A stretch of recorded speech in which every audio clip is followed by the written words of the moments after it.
What is going on, Trash Talkers? We are back with another episode for you. In today's video, we're going to give you our draft profile and analysis for Iowa center Tyler Linderbaum.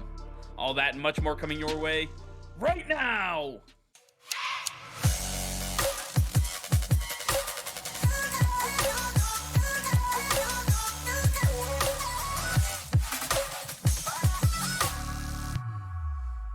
All right, before we get into today's video, be sure to hit that subscribe button and like the video as it will help us out tremendously. So sit back, relax, and enjoy today's video. All right, Nick, as we get closer and closer to the draft, we have another draft profile to get to. Today, we're going to be talking about Iowa center Tyler Linderbaum. This guy is an absolute athletic freak. He is one of the most crazy, just insane interior offensive linemen that we've seen in a long time come through the draft. And when you're taking a look at his measurables, he measures in at 6'3", 290 pounds. PFF has him ranked as the #1 center, but like I said, he's the best all-around interior offensive lineman. And his pro comp is Alex Mack, which is obviously a Pro Bowler, all-pro center. This guy is incredible. I think Linderbaum has the same high ceiling.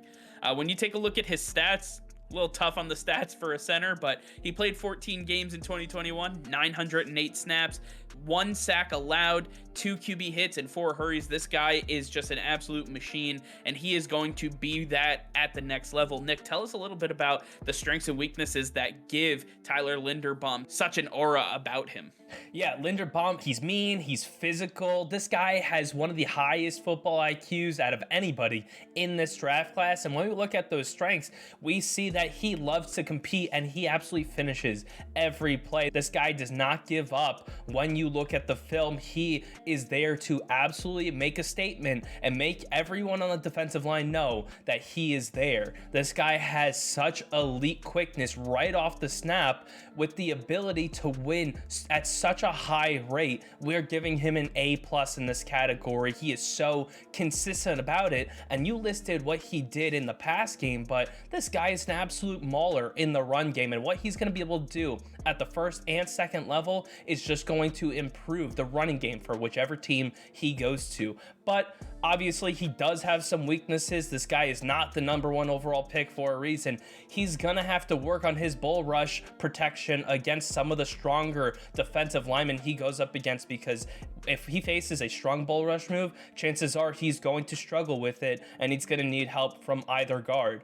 And then he also has to improve his shotgun snap ability. He does tend to throw it a little too tall, and if he gets a shorter quarterback like say Kyler Murray or Zach Wilson, it's going to be a little bit of an issue that might cause a couple turnovers.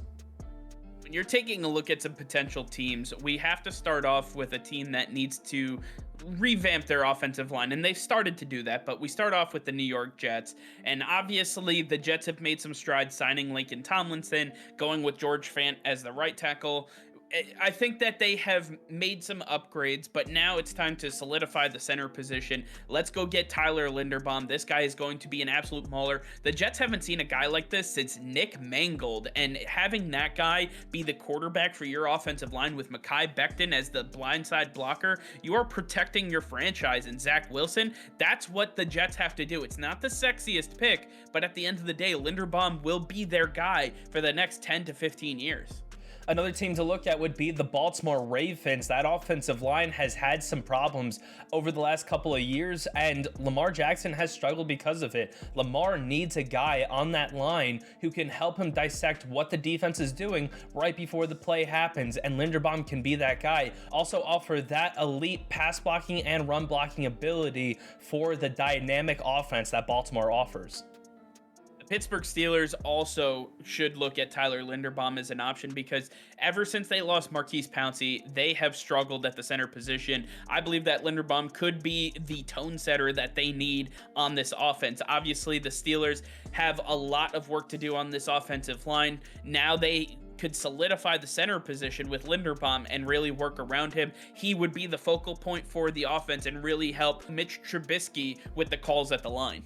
And then finally, let's look at the Dallas Cowboys. We saw Tyler Biadasz a little bit last year. Didn't really play that great at center, and with Connor Williams moving on, Tyler Biadasz most likely will be moving over to the guard position, leaving a position open for Tyler Linderbaum to start right away. This offensive line needs to stay strong for Ezekiel Elliott, the highest paid running back, to perform at that high level, and for Dak Prescott to show everybody that he is fully back from this injury and he is ready to compete in this division. They need to make sure this offensive line is strong. They can do it with Linderbaum. Overall, Tyler Linderbaum is by far and away the best interior offensive lineman that this draft has to offer. If your team needs a guy like this is the guy to go and get. It's not about finding, well, maybe he'll slip, maybe we can get somebody of value in the second round. You need a guy who's going to command the offensive line, be a tone setter up front, and this is that guy. I fully believe that Tyler Linderbaum should go in the top 15 picks, and if not, something is seriously wrong with the GMs in the NFL. But I want to hear from you guys. Let us know in the comments down below what you think of Tyler Linderbaum and where you see him going, and how do you value the center position? Do you think he should be a top-end draft pick this year? All right, well, that's going to be all for now. Thank you all for watching. Be sure to like this video and subscribe to the channel if you haven't already. Hit that notification bell. We go live every single day. That'll be all. Peace and love.